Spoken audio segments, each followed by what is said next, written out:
اور اب کچھ خبریں عالمی منظرنامے سے۔ چین میں بیجنگ بین الاقوامی کتاب میلے کا انعقاد۔ تقریب میں 80 ممالک اور خطوں کے 1700 سے زائد نمائش کنندگان نے شرکت کی اور تقریباً 2,20,000 کتابیں نمائش کے لیے پیش کی گئی۔ مزید تفصیلات جان لیتے ہیں بیجنگ سے شاہد افراسان کی اس رپورٹ میں۔ بیجنگ بین الاقوامی کتاب میلے کا 31واں ایڈیشن بیجنگ میں چائنا نیشنل کنونشن سینٹر میں منعقد ہوا، جہاں چین اور بیرون ملک سے تقریباً 2,20,000 کتابیں نمائش کے لیے پیش کی گئیں۔ اس تقریب میں 80 ممالک اور خطوں کے 1700 سے زائد نمائش کنندگان نے شرکت کی، جس میں اس سال مہمان اعزاز کا درجہ ملائیشیا کو حاصل رہا۔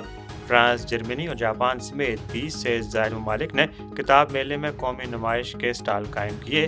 میلے کے اہم پروگراموں میں اعزازی تقریبیں، تقسیم اسناد، بین الاقوامی اشاعت اور بچوں کی کتابوں پر مباحثے، نیز تصنیفی حقوق کی تجارتی نمائش شامل رہے۔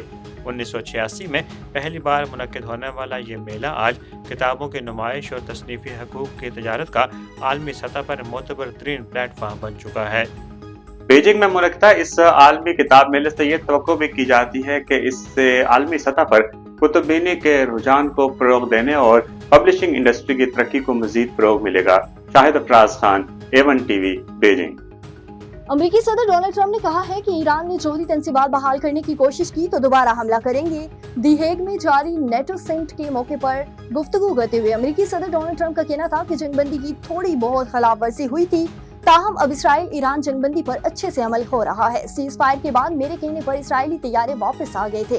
اسرائیل کا جنگ سے پیچھے ہٹنا خوش آئند ہے۔ انہوں نے مزید کہا کہ ایران میں تاریخی کامیابیاں حاصل کی گئی ہیں جو سب کے لیے اہم ہیں۔ ایران میں فرد و جوہری سائٹ تباہ کر دی گئی اور فرد و جوہری سائٹ پر اب تباہی کے سوا کچھ نہیں۔ جنگ بندی ایران کے لیے بھی فتح ہے، ان کا ملک بچ گیا۔ ایرانی حملوں سے اسرائیل میں عمارتیں تباہ ہوئی ہیں اور ایرانی پارلیمنٹ نے عالمی ایٹمی توانائی ایجنسی کے ساتھ تعاون معطل کرنے کی بل کی منظوری دے دی۔ ایرانی میڈیا کے مطابق پارلیمانی کمیٹی نے امریکی اور اسرائیلی جارحیت کے نتیجے میں انٹرنیشنل ایٹمی توانائی ایجنسی کے طرز عمل پر اس کے ساتھ تعاون معطل کرنے کی بل کی منظوری دے دی۔